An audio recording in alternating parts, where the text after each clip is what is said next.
everybody. My world has changed.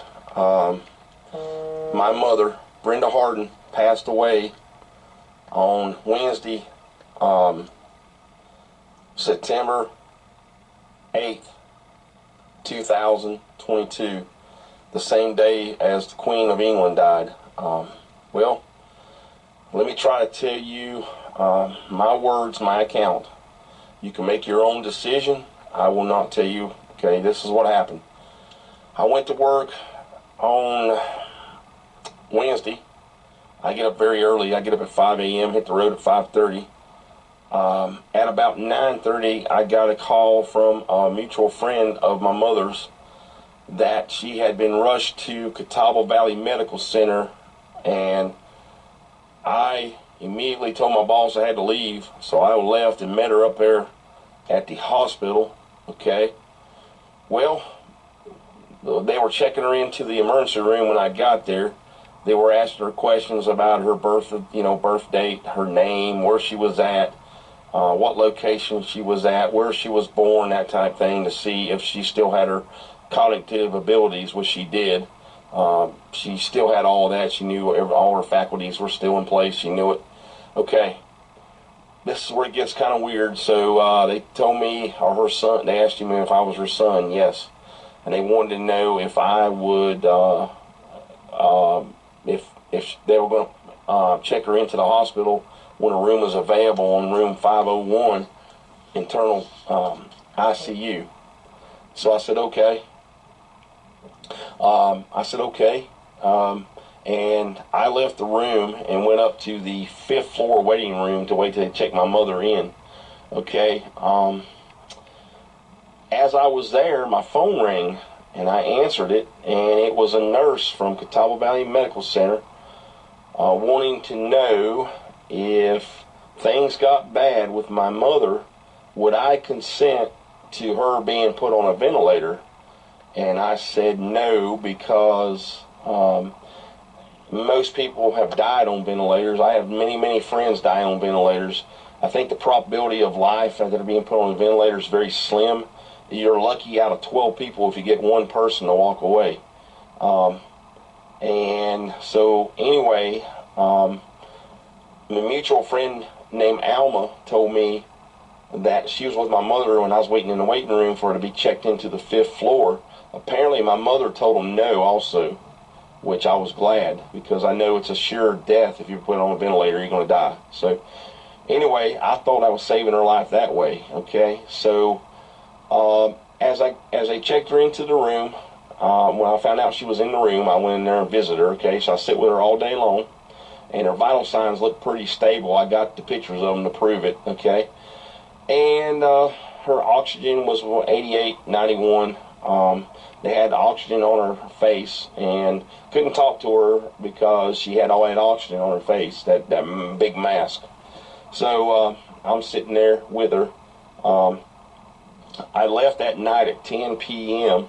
I was wore out, exhausted, and I needed to go home and eat and go to bed. So when I went to bed, about 5 minutes after I got in bed, they called me and said, "Oh gosh, she's getting worse. We're trying to do our this and that. We're at our last wits." And, basically trying to hint around I need to put her on a ventilator, and I would not concede to that. So anyway, I went back to bed, and then they called me again early in the morning, like at 4:30, and told me she took a turn for the worse, and I need to get up there as soon as possible, and I probably need to call the family. So I called my Aunt Faye, which is my mom's sister, and I told them that she's in bad condition at the hospital. And so they came from Johnson City, Tennessee, as fast as possible. I went back up to the ICU at 5 a.m. I got ready and went at 5 a.m. Sit in her room. Her vital signs didn't look that bad again. The whole time I've only talked to nurses. I didn't talk to no doctor. It was all nurses. So no doctor ever visited me. So I'm sitting there waiting. And then my aunt showed up in Hickory, about an hour and a half drive, and they called me, and I told them I would meet them in the first floor to escort them up to the 5th floor. So I left the room and went down there, and As I got down there, the phone rang. My phone rang again. It was Catawba Valley Medical Center. This time, it's telling me that she's getting ready. Things are really bad. I need to get back up there. So I got back up to the room and went to run into her bed, hold her hand, and then a doctor I'd never seen before, never talked to me before. No doctor ever talked to me this whole period. A doctor looked at me and said, "Are you her son?" I said, "Yes, my name is Matthew Stewart, and that is my mother." And he said, "Well, she's dying right now, and in 1 minute's time, she will have a heart attack." And I'm looking at her EKG on the screen, and it looked perfect. And her oxygen was about 88. It wasn't really bad. And I'm thinking, how does this guy know this? I mean, what's going on here? I had a sick feeling. Of course, I was in shock. I grabbed my mom's hand and started holding her hand. "I love you, Mom. I love you, Mom." And in 1 minute's time, sure enough, the EKG went flatline. It went from a pretty PQRST wave to flatline. And I got sick to my stomach, and I'm grabbing my mom and kissing her on the head. "I'm sorry, Mom." And as I was, and the nurses come in there, actually taking all of her sensors off her body and everything as I was there, they told me to take my time with her. And then in the room was my aunt, my cousin, me, and Alma and her son and her daughter Alexia, which my mom was very close to. I'm her only son left. I love my mom very much. I'm freaking out. I'm crying. And then I knew something had happened. And then I left that hospital thinking, well, they had induced a heart attack on her somehow, some way. Possibly injection when I left the room, or possibly in her IV. I just know that her conditions only changed when I left. The whole time she was in there, from Wednesday to Thursday, her conditions only changed when I left the room. That was the only time they changed, is when I left the room. So something very strange about that. Very eerie, very strange. I mean, how do you go into a hospital speaking, talking, with sore lungs, hurt? So when you breathe, your lungs hurt, but you come out in a body bag. So it's very, very depressing for me.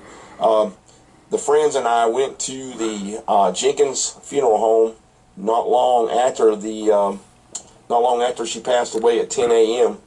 And I was thinking I was going to have an autopsy done and a toxicology report to see if there was some kind of ingredient that caused her heart attack in her body. And as I got to the funeral home, the family talked about all the arrangements she had paid for and that type of thing. And they told me that I was her son, I had to make all the decisions, and they wanted to know if we wanted to see her unbombed state. I said no, because we'd already seen her at the hospital. There's no need to view her again. And then I asked them, I said, "Look, you got to pick my mother up, right, from the hospital?" And they said, "No, Matthew, we've already picked her up. She's already here." I said, "So you picked her up that fast? From 10 a.m. to 2, you already had her?" And they said, "Yeah, we picked it up within an hour. The hospital called us." So that made me think, why did the hospital get rid of her corpse that fast, her body that fast? That really fast, that puts a red flag up also. So unfortunately, I was not able to get an autopsy or a toxicology report. But I do believe in my heart that she was induced. They give her something to induce a heart attack, which caused her death. And I will go to my grave believing this. So I have to, if there's any way in the future I can be a pain to that hospital, I will. I have to do what I can do. I will try to save other people's lives by telling you, do not go there unless it's your last resort. We need to all stick together, everybody. Listen, we can't let them keep on killing people for the money, man. We can't. Now, you got to remember, I forgot to tell you this. She tested negative for COVID 2 times. She did, 3 times. She did a test at home before she left, and she tested in the emergency room, it was negative, and she tested in ICU, and it was negative. So they can't, when the cause of death comes back, the death certificate, they cannot tell me if it is COVID on there. I will get a lawyer and I will sue, because this is some shenanigans going on here.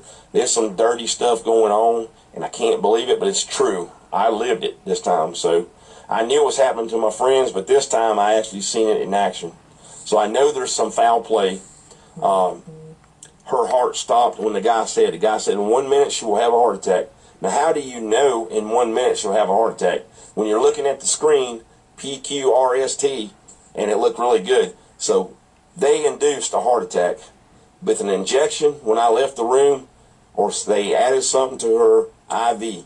I'm going to tell you right now, they did something. And it was ironic that her condition only changed after I left the room. When I left the room, her condition minimized. So something was very odd about this, very strange. I never got to talk to a doctor at all until the doctor come into the room and told me that when they called me from the first floor and told me she was dying, and that in 1 minute she will have a heart attack.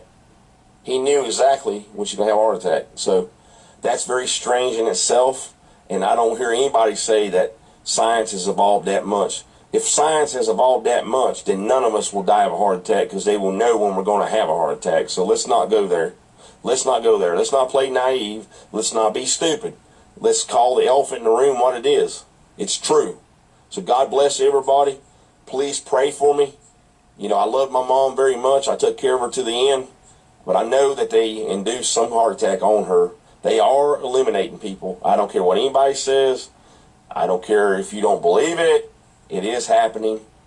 Possibly they're trying to eliminate people that are getting Social Security. I don't know. A lot of my friends have died a lot younger. So she did not have COVID.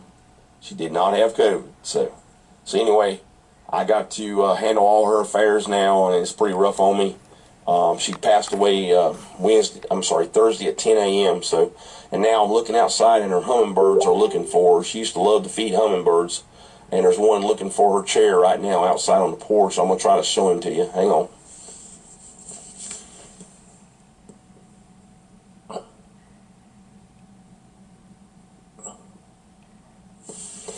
He's out there looking for my mom right now. It's pretty sad on me. Let me try to switch it around so everybody can see it. Hang on.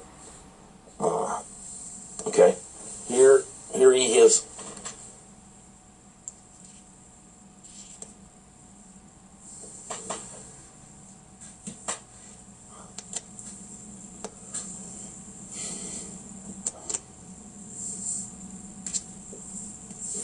He's gone now. Sorry. I'll try to film him later on, but thanks for everybody listening. I hope this video is I hope it gives you some data to save your family, friends, and family, to save your family, to save you, to save people in your family, your friends. Look, man, life is too precious. God give us life. We don't need them to eliminate us, man. That's wrong. That's disgusting, and it's wrong. It's just disgusting. And they're preying on people's emotions, and you're totally at their mercy when you're in that hospital. So please, everybody, please pray for me. And it's a very difficult situation for me, and I love all of you. I'm just trying to do the right thing. Facebook might block this video, I don't know, but I'm telling you the truth. There's no lies involved here. I have no reason to lie. I have no reason to exaggerate. I got to go on with my life without my mother. So I want everybody to know this. You gotta realize what's going on. I want to save your lives. Do all you can. Try to stay away from the hospitals if possible. And if you have to go, please do not go to Catawba Valley Medical Center. Please. Because they are getting money. I mean, all hospitals are doing it. Do your research. Try to find the hospital with the most, the most success rate. Don't try to go to somebody just because they're conveniently close. That could be a lethal mistake. Please understand, okay? And please do not go to Catawba Valley Medical Center. I'm sure other hospitals are playing the game also, but do what you can. These hospitals are corrupt. They are making money off the CARE Act. The government put cheese in front of their face and said, if you follow this protocol, you will get money. So please understand, the 2.2 trillion is what they're doing this for. Human life is second to the greed of money. So we live in a crazy world that's based on money. The money is the root of all evil. It's true. So God bless all of you. And please listen to me. I'm not a crazy whack. I'm telling you what really happened. I have no reason to lie. I have no reason to exaggerate. What I said was completely true. God bless all of you. This is Matt Stewart of Hickory, North Carolina, signing out.